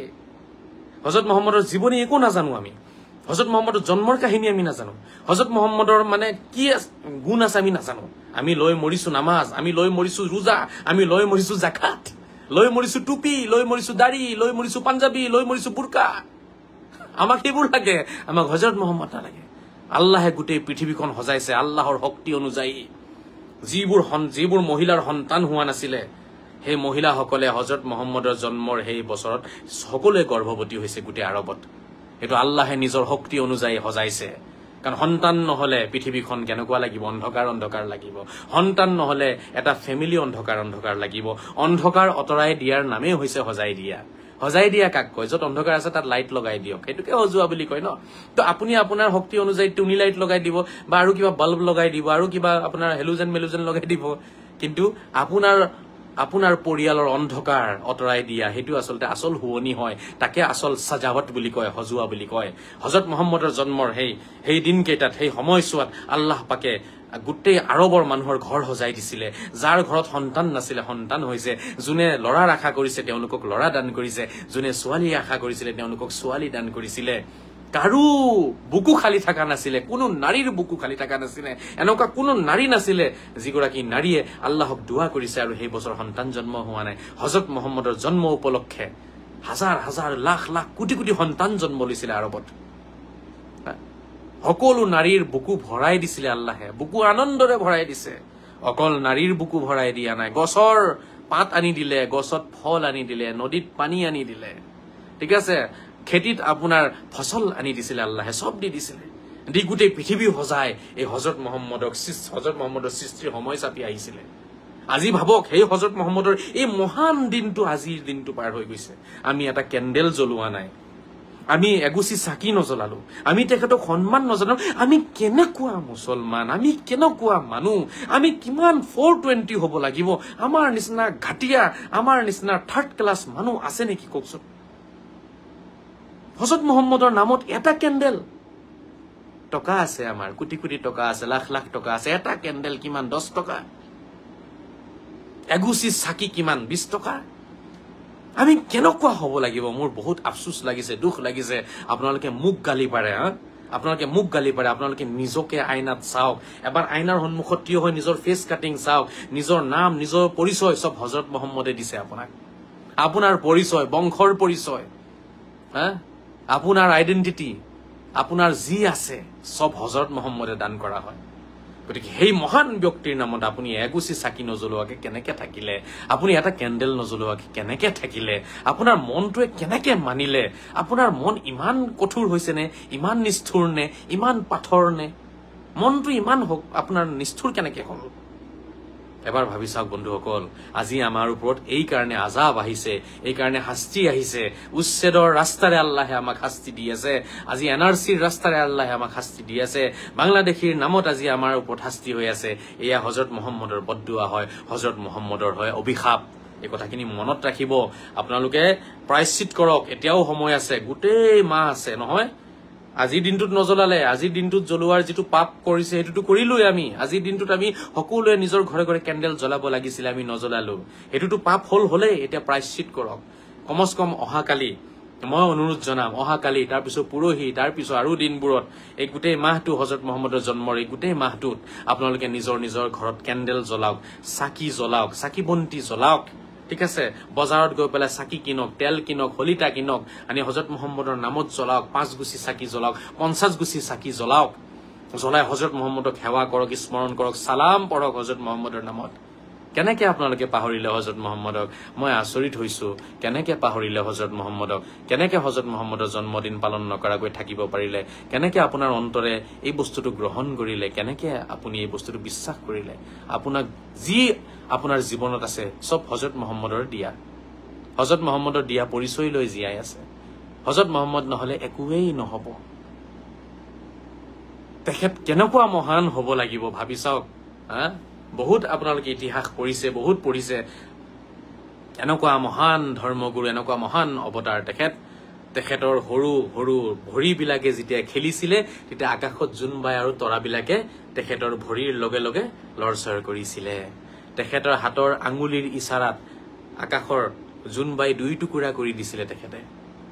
তেখেতে জোনবাই 2 টুকুৰা কৰি দিছে, এনেকে মাৰি জোন 2 টুকুৰা কৰি দিছিলে। এইটোৰ ওপৰত বহুত গৱেষণা হৈছে, বহুত ডাঙৰ ডাঙৰ বৈজ্ঞানিকসকল যেতিয়া আপোনাৰ জোনবাইলৈ গৈছিলে, তেওঁলোকে তাত গৈ পেলাই এডাল আঁচ পাইছে, 2 খণ্ড হোৱাৰ চিন তেওঁলোকে পাইছে। পৃথিৱীৰ ডাঙৰ ডাঙৰ বৈজ্ঞানিক, ডাঙৰ ডাঙৰ বিশেষজ্ঞসকলে এই কথাবোৰ কিতাপত লিখিছে যে হজৰত মহম্মদে যে জোনবাইক 2 খণ্ড কৰিছিলে, এই কথাটো প্ৰমাণিত হৈছে, এইটো চাইন্সে প্ৰমাণ কৰি থৈছে। আমিতো সিমান পৰ্যায়লৈকে নাযাওঁৱে, আমাৰ প্ৰয়োজনে নাই ন, কথা আলোচনা কৰিবলৈ কাৰণে সময়ো নাপাওঁ তেনেকুৱা। চাইন্সে প্ৰমাণ কৰিছে যে হজৰত মহম্মদে জোনবাইক লগে 2 খণ্ড কৰি দিছিলে। তাত সেই প্ৰমাণ আপোনাৰ চন্দ্ৰলৈ যোৱাৰ পিছত তাত পোৱা যায়। কিমান ডাঙৰ তেখেত মানে শক্তিশালী ঐশ্বৰিক গুণৰ অধিকাৰী এগৰাকী ব্যক্তি হব লাগিব। জোনবাইক 2 টুকুৰা কৰিব পাৰিব আপুনি? সাধাৰণ পাইছে, এটা গ্ৰহ উপগ্ৰহ হয়, আৰু গ্ৰহ উপগ্ৰহ সকলে হজৰত মহম্মদক সালাম জনাইছে, সেৱা জনাইছে। আল খাছাইছুল কুবৰা নামৰ কিতাপখনত হজৰত মহম্মদৰ কথা লিখা আছে। যেতিয়া প্ৰতিটো ৰাতিপুৱা যেতিয়া বেলি উদয় হয় নহয়, সূৰ্য দেৱতা যেতিয়া উদয় হয়, সূৰ্য দেৱতাই হজৰত মহম্মদৰ ওচৰত গৈ পেলাই আগতে সেৱা জনায় যে হে অৱতাৰ, মই উদয় হব বিচাৰো, মই উদয় হম। হজৰত মহম্মদৰ আদেশ লৈ পেলাই সূৰ্য দেৱতা আপোনাৰ পৃথিৱীত উদয় হয়, আকৌ সূৰ্য অস্ত যায়, ঠিক আছে, সূৰ্য ডুবি যায়, হজৰত মহম্মদৰ আদেশ লৈ পেলাই জোনবাই ওলাই হজৰত মহম্মদক গৈ পেলাই সেৱা জনায়। এই কথাবোৰ লিখা আছে হযৰত মুহাম্মদৰ গুণ হয় এই আপোনাৰ মহাকাশত থকা গ্ৰহ নক্ষত্ৰ উপগ্ৰহ তৰা জোন বেলি সকলোৱে হযৰত মুহাম্মদক শ্ৰদ্ধা জনাইছিলে হযৰত মুহাম্মদক সেৱা কৰিছিলে প্ৰণাম জনাইছিলে এয়া মই কোৱা কথা নহয় এইবোৰ ৰাইটাৰে লিখা গ্ৰহণযোগ্য কিতাপত লিখা আছে আল খাসাইসুল কুবৰা আপোনালোকে পঢ়ক এই ৰাইটাৰজন মিছৰত আছে ইজিপ্তত আছে তেখেতৰ সমাধি মই তাতে গৈ পেলাই সাধনা কৰিছো বহু মাহকে মাহ মই তেখেতৰ সমাধিত গৈ পেলাই ধ্যানমগ্ন হৈ থাকিছো বহুত মই শিকিছো তাৰ পৰা এগৰাকী ব্যক্তি জালালউদ্দিন সুয়ুতি তেখেতে লিখিছে আল খাসাইসুল কুবৰা মাহবোৰ উদয় হোৱাৰ আগত যেনেকে এটা মাহ গল নহয় এটা চক জানুৱাৰী গল ফেব্ৰুৱাৰী আহিব ন তো জানুৱাৰী মাহ যোৱাৰ পিছত ফেব্ৰুৱাৰী যেটো মাহ আহিব ন সেই মাহটোৱে আহি পেলাই হযৰত মুহাম্মদক সন্মান জনায় এইবোৰ কথা আচৰিত লাগে ন মাহ কোনো বস্তু নহয় আমি ফিল কৰিব নোৱাৰো ন এনেকেটো দেখাব নোৱাৰো এটো বলে জানুৱাৰী মাহ এটো বলে ফেব্ৰুৱাৰী মাহ এটো বলে মাৰ্চ মাহ আমিটো দেখুৱাব নোৱাৰো আমি ফিল নকৰো হেবু দিন কালক কয়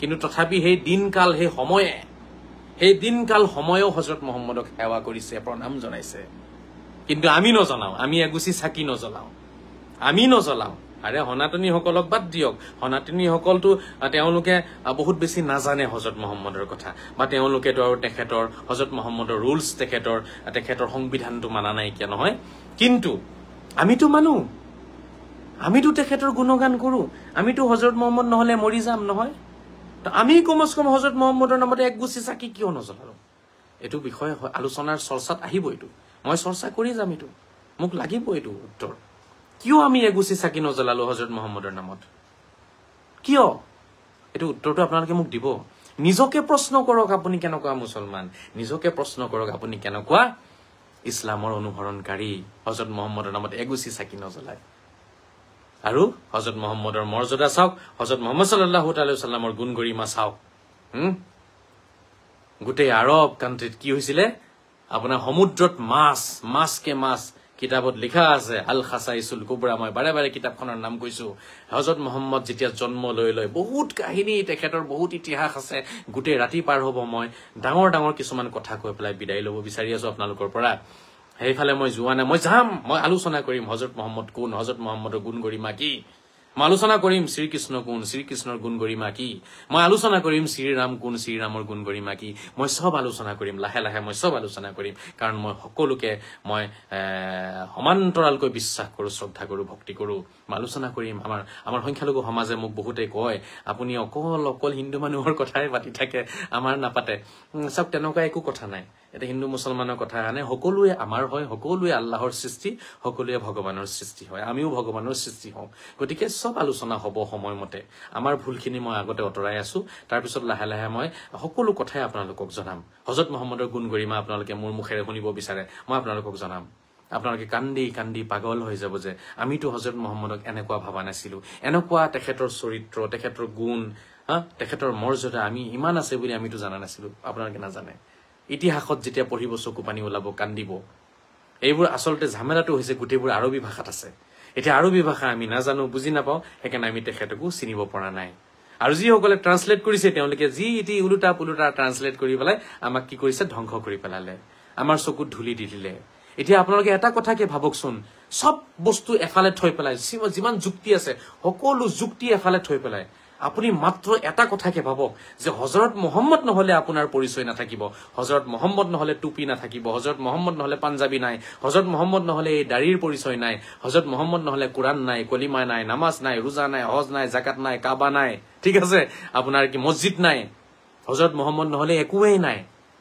গতিকে তেখেত কিমান মৰ্যাদাপূৰ্ণ হ'ব লাগিব কিমান গুৰুত্বপূৰ্ণ হ'ব লাগিব তেখেতৰ নামত একগুছি চাকি তেখেতৰ নামত এটা কেন্ডেল জ্বলালে কিয় পাপ হ'ব আপুনি সকলো যুক্তি এফালে ৰাখি পেলাই আপুনি নিজৰ ব্ৰেইন লগাই আপুনি কথাটো ভাবকচোন যিজনে আপোনাক কুরআন দিলে নামাজ দিলে রোজা দিলে হজ দিলে যাকাত দিলে মসজিদ দিলে যিজনে আপোনাৰ পৰিচয় দিলে আপোনাৰ টুপি দিলে পাঞ্জাবী দিলে দাড়ি দিলে সেইজন মানুহৰ নামত এটা কেন্ডেল জ্বলালে আপোনাৰ কেনেকে পাপ হ'ব আপুনি বেছি যুক্তিত যাব নালাগে এইটো আনসাৰে দিয়কচোন ভাবক কিমান ডাঙৰ পাপ আমি কৰিছো কিমান ডাঙৰ পাপী আমি হওঁ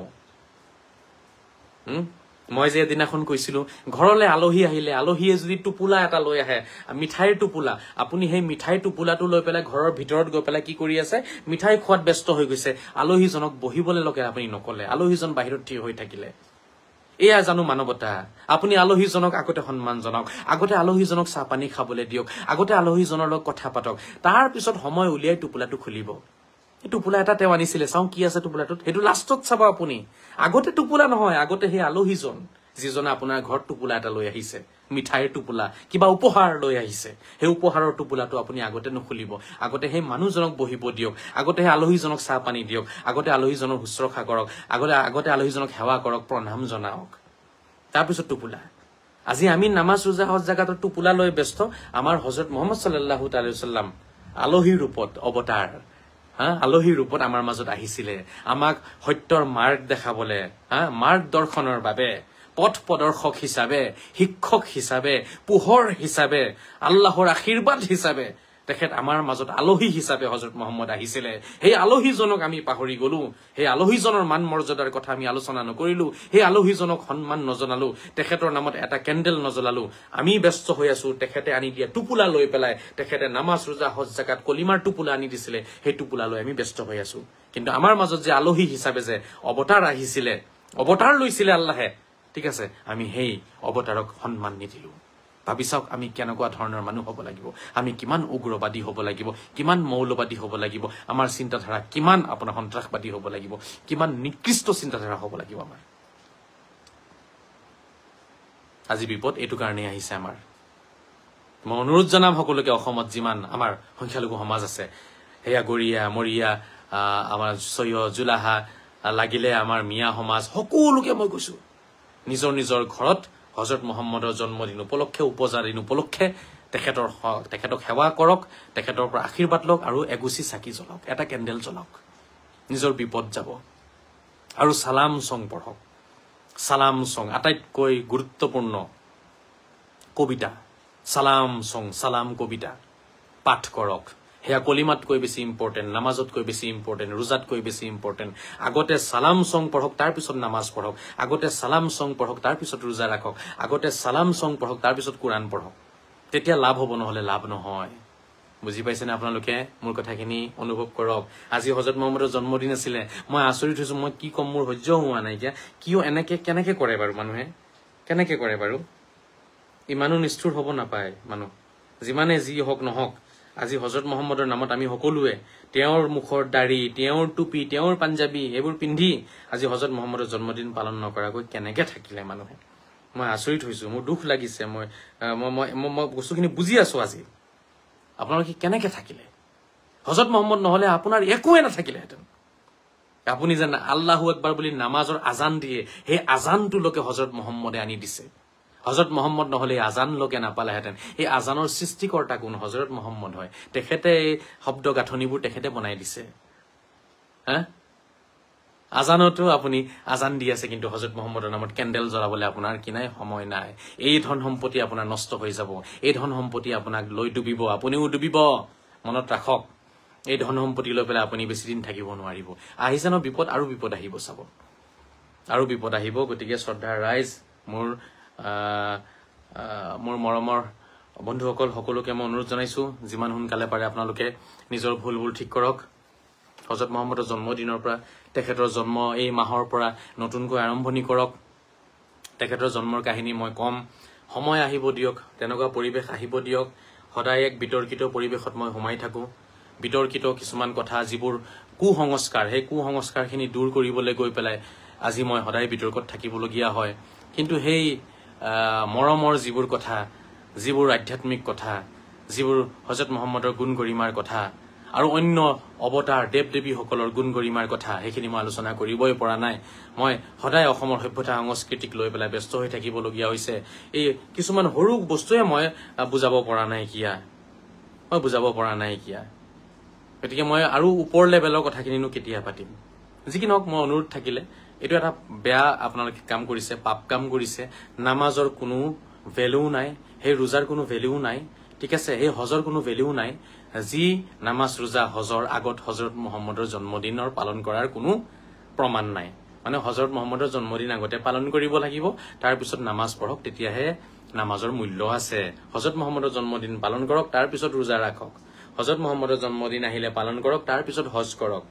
নহলে তেনেকুৱা নামাজ ৰোজা হজ জাকাতৰ কোনো মূল্য নাই, তেনেকুৱা কলিমাৰ কোনো মূল্য নাই। বুজি পাইছেনে আপোনালোকে মোৰ কথা? বুজক, আগতে হজৰত মহম্মদেই হৈছে মূল, সৃষ্টিৰ মূল। হজৰত মহম্মদেই হৈছে আমাৰ মূল মন্ত্ৰ, কোৰাণৰ মূল মন্ত্ৰ, কলিমাৰ মূল মন্ত্ৰ, নামাজৰ মূল মন্ত্ৰ হজৰত মহম্মদ হয়। এই কথা মনত ৰাখক আপোনালোকে, তেতিয়া নিশ্চয় কামত আহিব, আপোনালোকৰো লাভ হ'ব আৰু সমাজৰো লাভ হ'ব। কাৰণ আমাৰ মাজত যিটো উগ্ৰবাদ সোমাইছে ন, সেই উগ্ৰবাদ নাইকিয়া হৈ যাব, আমাৰ সমস্যাবোৰ চব দূৰ হৈ যাব, আমি দেশপ্ৰেমী হৈ যাম। ঠিক আছে, সকলো নাগৰিক, দেশৰ সকলো জাতি ধৰ্মৰ লোকসকলক আমি অন্তৰৰ দুৱাৰ খুলি তেতিয়া আঁকোৱালি ল'ব পাৰিম, যেতিয়া হজৰত মহম্মদ আহিব আমাৰ মাজত।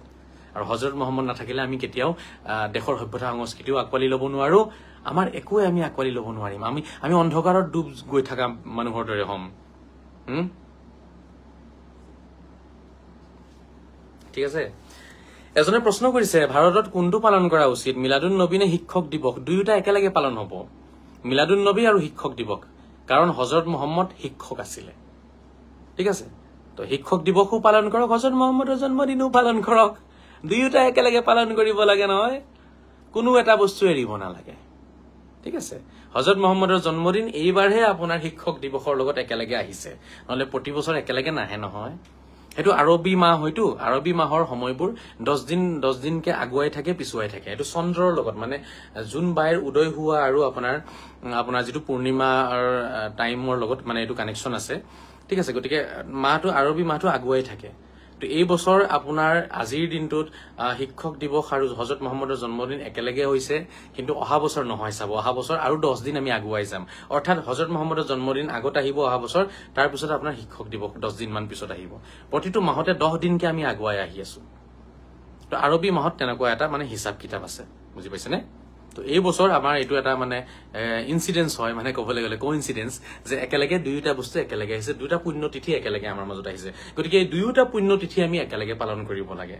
ঠিক আছে, এনেকুৱা নহয় যে এটা পুণ্যতিথি পালন কৰক আৰু এটা পালন কৰিব নালাগে, তেনেকুৱা কোনো কথা নাই। আপুনি এটা প্ৰগ্ৰামতে দুয়োগৰাকী মহান ব্যক্তি, আৰু এগৰাকী অৱতাৰ, আন এগৰাকী শিক্ষকৰ মহান শিক্ষক, হয় নহয়, আৰু এগৰাকী অৱতাৰ। গতিকে আমি কি কৰিব লাগে, দুয়োটা পুণ্যতিথি পালন কৰিব লাগে। ঠিক আছে, এইবোৰ আপোনালোকে সৰু সৰু কথাবোৰ আপোনালোকে নিজে ফিল কৰক। এটা পালন কৰিলে আন এটা পালন কৰিব নালাগিব, তেনেকুৱা কোনো কথা নাই।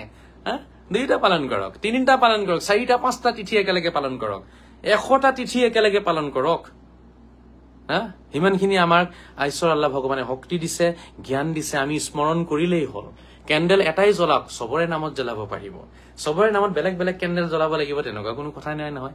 আচল কথা হৈছে আপোনাৰ অন্তৰখন, অন্তৰ পবিত্ৰ হ'ব লাগে, অন্তৰ আপোনাৰ কি হ'ব লাগে, সন্মানেৰে ভৰি থাকিব লাগে, শ্ৰদ্ধা ভক্তি অন্তৰত থাকিব লাগে। এটা কেণ্ডেল গোটেই পৃথিৱীৰ মহামানৱসকলৰ নামত আপুনি এটা কেণ্ডেলে জ্বলাই দিলে হ'ব।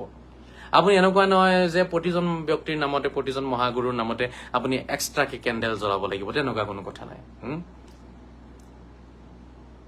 মিলাদুন্নবী উদযাপনত উচ্চ স্বৰীয় ডিজে বজাব পাৰি নে? পাৰি, কিয় নোৱাৰি ইয়াৰ।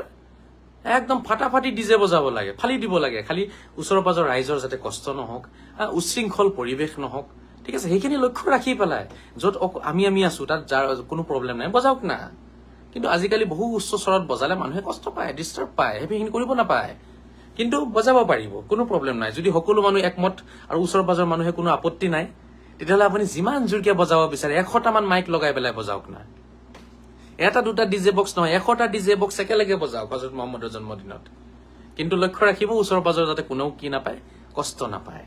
তেওঁলোকৰ সকলোৰে সন্মতিক্ৰমে আপোনালোকে 100টা DJ box, 1 lakh DJ box, 1 কোটি ডিজে বক্স একেলগে বজাওক, বজাব লাগে। হজৰত মহম্মদৰ জন্মৰ ফূৰ্তি, অকল ডিজে বজালেই ফূৰ্তি নহয়, সেইবোৰ কিছু উদ্ভণ্ডালিলে গুচি যায়। আমি উদ্ভণ্ডালি কৰিব নালাগে, আমি কি কৰিব লাগে, কেণ্ডেল জ্বলাওক আৰু স্মৰণ কৰক ভদ্ৰ ষ্টাইলত, অভদ্ৰ ষ্টাইলত নহয়, ভণ্ডামি ষ্টাইলত নহয়, মই যিটো কৈছো না, উদ্ভণ্ডালি টাইপত নহয়। আপুনি ধুনীয়াকে কেণ্ডেল জ্বলাওক, কোনো ধৰণৰ বেছি হুলস্থুলীয়া পৰিৱেশ নালাগে। আপুনি লাইট মিউজিক দিয়ক নিজৰ ঘৰৰ ভিতৰত, লাইট মিউজিক, লাইক আপুনি ভায়লিন বজাওক, পিয়ানো বজাওক, ঠিক আছে, ধুনীয়াকে বজাওক আৰু হজৰত মহম্মদৰ সং গাওক। ইয়া নবী সালাম আলাইকা, ইয়া রাসূল সালাম আলাইকা, ইয়া হাবিব সালাম আলাইকা, সালাওয়াত তুল্লাহ আলাইকা লাইট মিউজিক বজাওক নিজে গাওক একদম উদ্ভণ্ডালি ঢিং ঢিং ঢুং ঢুং ঢুং ঢুং ঢুং ডাং ডাং সেইবোৰ কৰিলেতো মানুহে কষ্ট পাব ওচৰ চুবুৰীয়া কষ্ট পাব সেইবোৰ কেলে কৰিব লাগে সেইবোৰ নকৰিব হুলস্থুলীয়া পৰিৱেশ নালাগে ভদ্ৰ পৰিৱেশ ঠিক আছে সভ্য পৰিৱেশত আপুনি তেখেতক সন্মান জনাওক প্ৰতিটো কামৰ এটা ভদ্ৰ ষ্টাইল থাকে এটা অভদ্ৰ ষ্টাইল থাকে এটা সভ্য ষ্টাইল থাকে এটা অসভ্য ষ্টাইল থাকে তো অসভ্য অভদ্ৰ ষ্টাইলত নহয় সভ্য আৰু ভদ্ৰ ষ্টাইলত কৰিব লাগে ঠিক আছে প্ৰতিটো কাম কৰাৰ ষ্টাইল থাকে দুটা কথা পাতাৰ ষ্টাইল থাকে ভাত খোৱাৰ ষ্টাইল থাকে অভদ্ৰ ষ্টাইলত ভাত খাব পাৰে ভদ্ৰ ষ্টাইলত ভাত খাব পাৰে অভদ্ৰ ষ্টাইলত কাপোৰ পিন্ধিব পাৰে ভদ্ৰ ষ্টাইলত কাপোৰ পিন্ধিব পাৰে প্ৰতিটো কৰ্ম পৃথিৱীত যিমান কৰ্ম আছে সব দুটা ষ্টাইল আছে ভদ্ৰ ষ্টাইল অভদ্ৰ ষ্টাইল সভ্য ষ্টাইল অসভ্য ষ্টাইল তো আপুনি অসভ্য ষ্টাইললৈ নাযাব অভদ্ৰ ষ্টাইলত নাযাব ধৰণটো আপোনাৰ ভদ্ৰ হ'ব লাগে ধৰণটো আপোনাৰ সভ্য হ'ব লাগে 100টা ডিজে বজাওক কোনো প্ৰব্লেম নাই ঠিক আছে এইবোৰ আৰু এতিয়াও আপোনালোকে তাতে ফচি আছে নে ডিজে বজা মাইক বজাব পাৰিম নে নাই নাচিব পাৰিম নে নাই ঢোল বজাব পাৰিম নে নাই এতিয়াও তাতে ফচি আছে হযৰত মুহাম্মদৰ জন্মদিন আহি আছে গৈ আছে আহি আছে গৈ আছে আহি আছে গৈ আছে আমি তাতে ফচি আছো এতিয়াও আরে পালন কৰক নাচি নাচি পালন কৰক গাই গাই পালন কৰক চিঞৰি চিঞৰি পালন কৰক জপিয়াই জপিয়াই পালন কৰক যেনেকে পাৰে পালন কৰক খালি বেলেগক কষ্ট নিদিব সকলোৰে সন্মতি ক্ৰমে কামবোৰ কৰিব বুজি পাইছেনে কোনো ৰাইজৰ তাত কষ্ট হ'ব নালাগে ঠিক আছে এই কথাখিনি মনত ৰাখিব আপোনালোকে যিকি নহওক মোৰ টপিকটো আছিলে আজি হযৰত মুহাম্মদৰ জন্মদিন পালন হল হযৰত মুহাম্মদৰ জন্মদিন পালন নকৰিলে নামাজৰ কোনো লাভ নাই ৰোজাৰ কোনো লাভ নাই হজ জাকাতৰ কোনো লাভ নাই তেনেকুৱা ইবাদত কৰি লাভ নাই মছজিদলৈ গৈ লাভ নাই একো লাভ নাই আপুনি আগতে হযৰত মুহাম্মদৰ জন্মদিন পালন কৰক তাৰ পিছত আপোনাৰ যি কৰিব আছে কৰক বছৰত এবাৰেতো পালন কৰিব আপুনি ন বছৰত এবাৰ হযৰত মুহাম্মদৰ জন্মদিন পালন কৰি লওক হেয়া হৈছে চাবি কাঠি প্ৰথমতে তলাটো খুলিব লাগিব তাৰ পিছত আপুনি ভিতৰত যাব লাগিব তলা বন্ধ হৈ আছে আপুনি ভিতৰত যাব কেনেকে তো তলাটো প্ৰথমতে এটাই তলা থাকে নহয় ঘৰত যাওঁতে তলা এটা থাকে মেইন গেটত তো আপুনি মেইন গেটটো খুলি তলাটো খুলি দিব লাগিব ন তাৰ পিছত ভিতৰত আপোনাৰ কোঠাৰ ওপৰত কোঠা আছে এয়া বোলে নামাজৰ কোঠা এয়া বোলে ৰোজাৰ কোঠা এয়া বোলে হজৰ কোঠা এয়া বোলে জাকাতৰ কোঠা এয়া বোলে আপোনাৰ কুৰাণ পাঠৰ কোঠা এয়া বোলে কলিমাৰ কোঠা এই ঘৰৰ ভিতৰত আপুনি সোমাবলৈ তলাটো খুলিব লাগিব তলা নুখোলাকৈ হৈ সেই ঘৰৰ বাহিৰতে নামাজ পঢ়ি আছো আমি সেই ঘৰৰ তলা হৈছে হযৰত মুহাম্মদ হযৰত মুহাম্মদৰ জন্মদিন পালন কৰি পেলাই তলা খোলক লকটো খোলক লক খোলাৰ পিছত ভিতৰত গৈ পেলাই নামাজ পঢ়ক ৰোজা ৰাখক হজ কৰক জাকাত কৰক আপোনাৰ কথা কিন্তু তলা নুখোলাকৈ কি কৰিব আপুনি একো কৰিব নোৱাৰে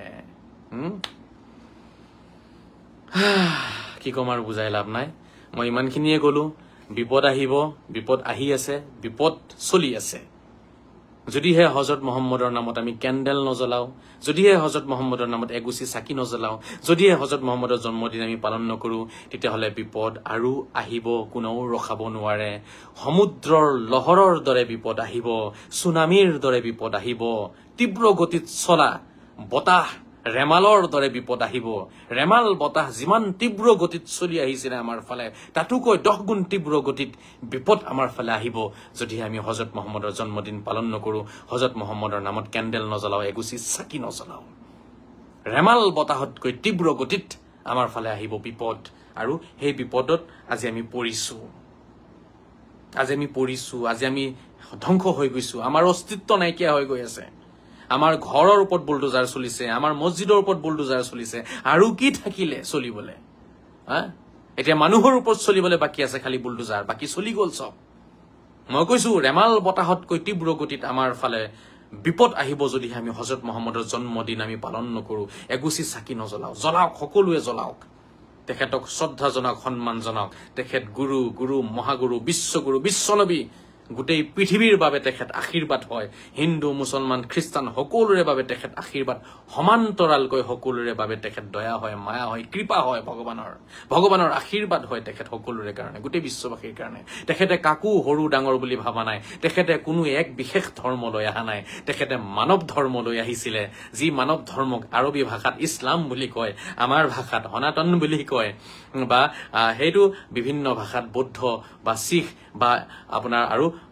খ্ৰীষ্ট ধৰ্ম বুলি কয় তেখেত সকলো ধৰ্মকে একেলগে লৈ আহিছিলে হযৰত মুহাম্মদে এয়াই হৈছে তেখেতৰ শ্ৰেষ্ঠ হোৱাৰ গুণ তেখেত শ্ৰেষ্ঠ এইটো কাৰণে তেখেতে সকলো ধৰ্মকে একেলগে লৈ আহিছিলে বুজি পাইছে না কিন্তু আমি ভুল প্ৰচাৰ কৰিছো যে তেখেতে অকল ইছলাম লৈ আহিছে না তেখেতে অকল ইছলাম লৈ অহা নাই ইছলাম মানে সনাতন সনাতন মানে ইছলাম আৰু ইছলাম আৰু সনাতন মানে খ্ৰীষ্ট ধৰ্ম হয় বুজি পাইছে নে হেয়াই আপোনাৰ বৌদ্ধ ধৰ্ম হেয়াই শিখ ধৰ্ম হয় আৰু হযৰত মুহাম্মদে সকলোকে একেলগে সংমিশ্ৰণ এটা লৈ আহিছিল আমি বুজি নাপালো সেইকাৰণে মই ক'ব বিচাৰি আছো হযৰত মুহাম্মদ গোটেই পৃথিৱীৰ কাৰণে আশীৰ্বাদ হয় দয়া হয় মায়া হয় কৃপা হয় ভগৱানৰ সকলোৱে জ্বলাওক তেখেতৰ নামত চাকি বন্তি বিশেষকৈ আমাৰ সংখ্যালঘু সমাজ যিসকলৰ ঘৰ বাৰী ভাঙি দিলে বুলডোজাৰ চলি গ'ল যিসকল ল'ৰা ছোৱালী আজি অনাই বনাই ঘূৰিছে হিয়া উজাৰি কান্দিছে যিসকলৰ বুকু খালী হৈ গৈছে যিসকলৰ আজি বহুত সমস্যাত পৰি আছে বহুতে হয়তো ইণ্টাৰভিউ দিবলৈ কাৰণে গৈ আছে চাকৰি বাকৰি পোৱা নাই বহুতৰে হয়তো আপোনাৰ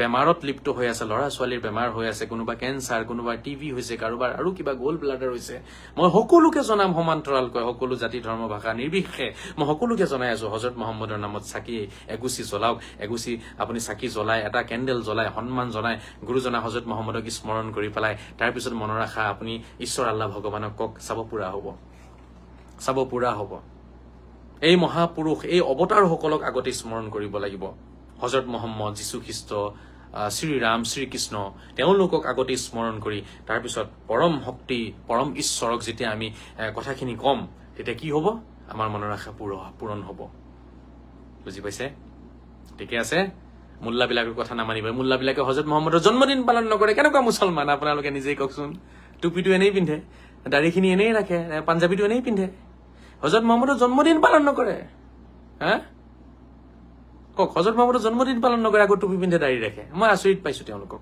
এই মুল্লাবিলাকৰ কথাত নাযাব আপোনালোকে নিজে চাওক বাস্তৱত কি চলি আছে নিজৰ মন মগজুৰে বুজক কথাখিনি উত্তৰ পাব সন্ধান পাব মই এৰিছো আপোনালোকে শান্তিত থাকক সুখেৰে থাকক হযৰত মুহাম্মদৰ জন্মদিনৰ শুভেচ্ছা সকলোকে জ্ঞাপন কৰিছো আৰু সকলোৰে ঘৰত হযৰত মুহাম্মদৰ আশীৰ্বাদ থাকক হযৰত মুহাম্মদৰ কৃপা হযৰত মুহাম্মদৰ দয়া আমি সকলোৱে যাতে আমি লাভ কৰিব পাৰো তাৰে বাবে মই কামনা কৰিছো আৰু আমি সকলোৱে যাতে এক হৈ থাকিব পাৰো আমাৰ অন্তৰাত্মা আমি পৰিষ্কাৰ কৰি যাতে আমি যাতে সেই পৰম শক্তি নিৰাকাৰ ভগৱানৰ যাতে সন্ধান আমি বিচাৰি পাব পাৰো তাৰে কামনা কৰিছো এৰিছো সকলোকে মোৰ পুনৰবাৰ মই প্ৰণাম জনাইছো সেৱা আগবঢ়াইছো খুদা হাফিজ জয় শ্ৰী ৰাম জয় শ্ৰী কৃষ্ণ জয় শ্ৰী যীশু জয় শ্ৰী মুহাম্মদ জয় শ্ৰী বজৰংবলী জয় শ্ৰী শংকৰ জয় শ্ৰী মাধৱ জয় শ্ৰী গুৰু নানক জয় শ্ৰী গৌতম বুদ্ধ জয় শ্ৰী আজান পীৰ জয় শ্ৰী বড়ো পীৰ জয় শ্ৰী আজমিৰ পীৰ ভাৰত মাতা কি জয় বন্দে মাতৰম জয় অসম খুদা হাফিজ ফি আমানিল্লাহ ওয়া ফি ৰিয়ায়াতিহি আসাদাল্লাহু লাইলাতাকুম গুড নাইট শুভ খাইৰ শুভৰাত্ৰি